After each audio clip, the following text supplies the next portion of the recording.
Friends, welcome to WPSI preparation. কিছুক্ষণ আগে তোমাদেরকে একটি ভিডিওর মাধ্যমে জানিয়েছিলাম যে ডব্লিউপিএসআইয়ের যে ভ্যাকেন্সি ছিল সেটি যে পুরনো ভ্যাকেন্সি ছিল সেটা থেকে বাড়িয়ে 1100 1100 প্লাস করা হয়েছে। তো এই ভ্যাকেন্সিটা এখন তোমাদের সামনে যে ভ্যাকেন্সিটা আছে তোমরা দেখতে পাবে, এটা কিন্তু আগেকার একদিন আগে প্রকাশিত হয়েছিল। এটা হচ্ছে রাইফেলসম্যানের ভ্যাকেন্সি, ঠিক আছে, রাইফেলসম্যান ইন ইআরএফ।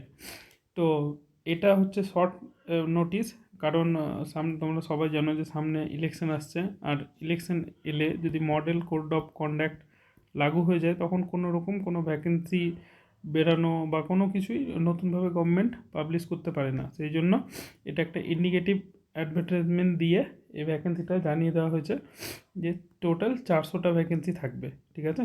এটা কিন্তু একটা শর্ট নোটিশ। তো যারা এইটার জন্য প্রিপারেশান করছো ডাব্লিউপির জন্য, তাদের কাছে এটাও একটা বড় সুযোগ। এছাড়া কেপি কনস্টেবল হোক বা ডাব্লিউপি কনস্টেবল, ডাব্লিউপিএসআই, সমস্ত ভ্যাকেন্সির জন্যই কিন্তু তোমাদেরকে সমানভাবে জোর দিয়ে পড়াশোনা করতে হবে।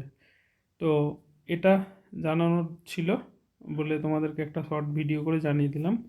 আশা করি এটা যে ফুল নোটিফিকেশান সেটা খুব শীঘ্রই প্রকাশিত হবে, এবং নতুন প্যাটার্ন যেটা হয়েছে সেই প্যাটার্নেও কিন্তু হতে পারে। এবং যতক্ষণ না আমাদের কাছে সামনে ফুল নোটিফিকেশান আসছে ততক্ষণ কিন্তু সম্পূর্ণভাবে বলা সম্ভব নয় যে কী হবে। তবে তোমাদের যে প্রিপারেশান এতদিন করে এসছো সেই প্রিপারেশানটা যদি কন্টিনিউ করতে পারো তাহলে কিন্তু আশা করি খুব অসুবিধা হবে না।